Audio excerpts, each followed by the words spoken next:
How are you? It's been great, hasn't it? I've been blown away by the whole thing. In fact, I'm leaving.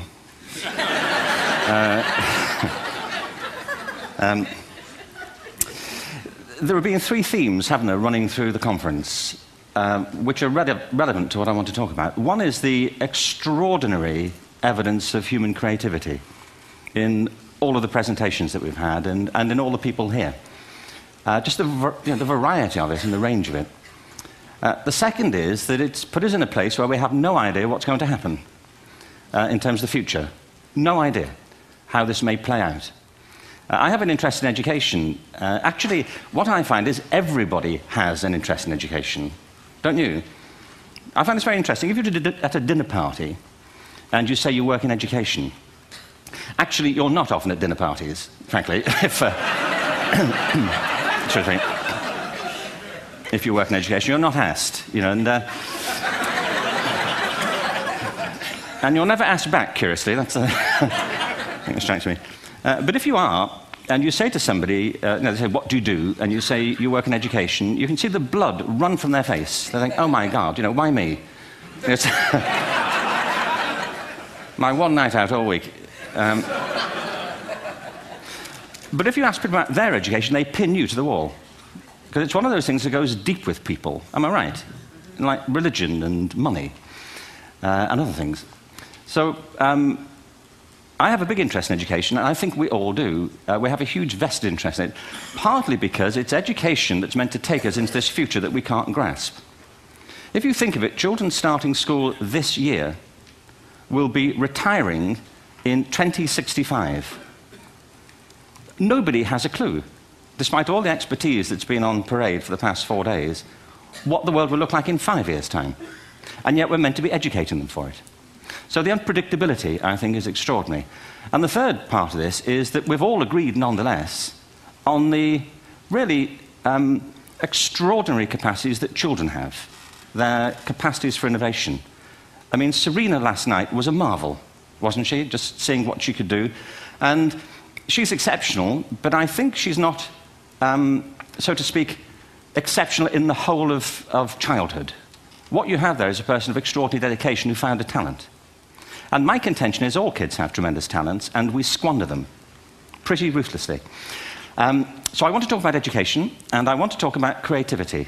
My contention is that creativity now is as important in education as literacy, and we should treat it with the same status. Thank you.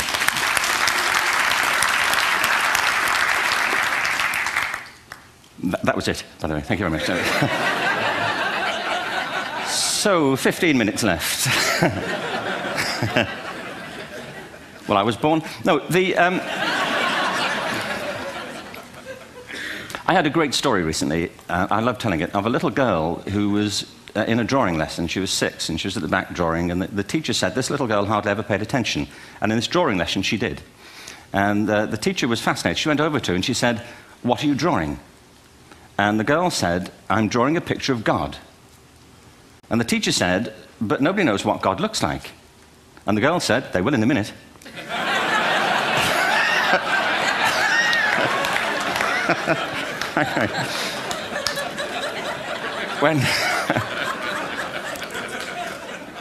When my son was 4 in England, actually he was 4 everywhere, to be honest. I mean, if we're being strict about it, wherever he went, he was 4 that year. But he was in the Nativity play. Do you remember the story? No, it was big. It was a big story. Mel Gibson did the sequel. You may have seen it. I don't know. It was Nativity 2. But James got the part of Joseph, which we were thrilled about. We consider this to be one of the lead parts. We had the place crammed full of agents and T-shirts, you know. James Robinson is Joseph. He didn't have to speak, but do you know the bit where the 3 kings come in? They come in bearing gifts, and they bring gold, frankincense, and myrrh. This really happened. We're sitting there, and they, I think, just went out of sequence. Because we talked to the little boy afterwards and said, you know, are you okay with that? And they said, yeah, why was that wrong?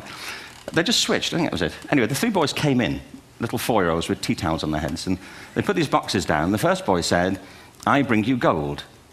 And the second boy said, I bring you myrrh. And the third boy said, Frank sent this.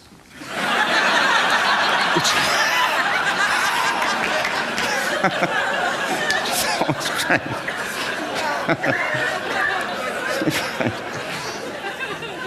What these things have in common, you see, is that kids will take a chance.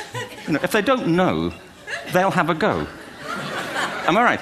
They're not frightened of being wrong. Now, I don't mean to say that being wrong is the same thing as being creative. What we do know is, if you're not prepared to be wrong, you'll never come up with anything original. If you're not prepared to be wrong. And by the time they get to be adults, most kids have lost that capacity. They have become frightened of being wrong. And we run our companies this, by the way. We stigmatize mistakes. And we're now running national education systems where mistakes are the worst thing you can make. And the result is that we are educating people out of their creative capacities. Picasso once said this. He said that all children are born artists. The problem is to remain an artist as we grow up.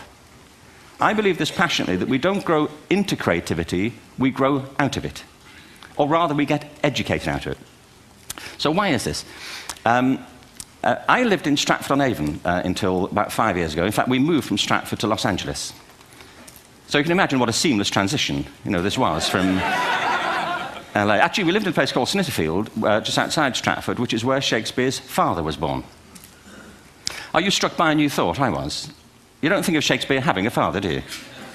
Do you? Because you don't think of Shakespeare being a child, do you? Shakespeare being 7. I never thought of it.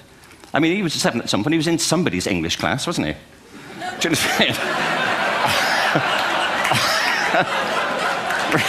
Really? How annoying would that be?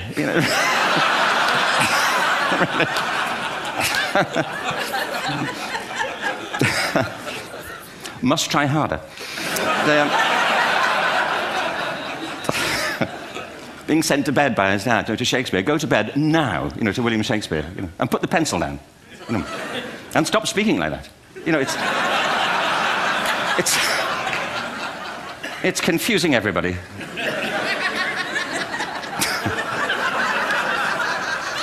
Anyway, we moved from Stratford to Los Angeles, and I just want to say a word about the transition. Actually, my son didn't want to come. I've got 2 kids. He's 21 now, and my daughter's 16. He didn't want to come to Los Angeles. He loved it, but he had a girlfriend in England. This was the love of his life, Sarah. He'd known her for a month. Mind you, they'd had their 4th anniversary by then, because it's a long time when you're 16.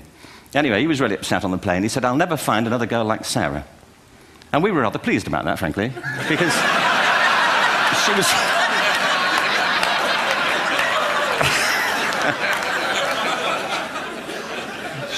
she was the main reason we were leaving the country.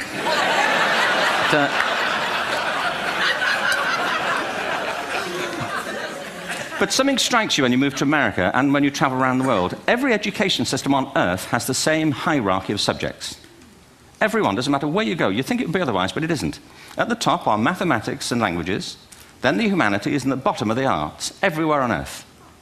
And in pretty much every system, too, there's a hierarchy within the arts. Art and music are normally given a higher status in schools than drama and dance.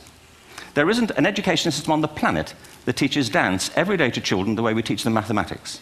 Why? Why not? I think this is rather important. I think maths is very important, but so is dance. Children dance all the time if they're allowed to. We all do. We all have bodies, don't we? Did I miss a meeting? I mean, I think... Truthfully, what happens is, as children grow up, we start to educate them progressively from the waist up. And then we focus on their heads, and slightly to one side. If you were to visit education as an alien and say, what's it for, public education, I think you'd have to conclude, if you look at the output, who really succeeds by this? Who does everything they should? Who gets all the brownie points? Who are the winners? I think you'd have to conclude the whole purpose of public education throughout the world is to produce university professors.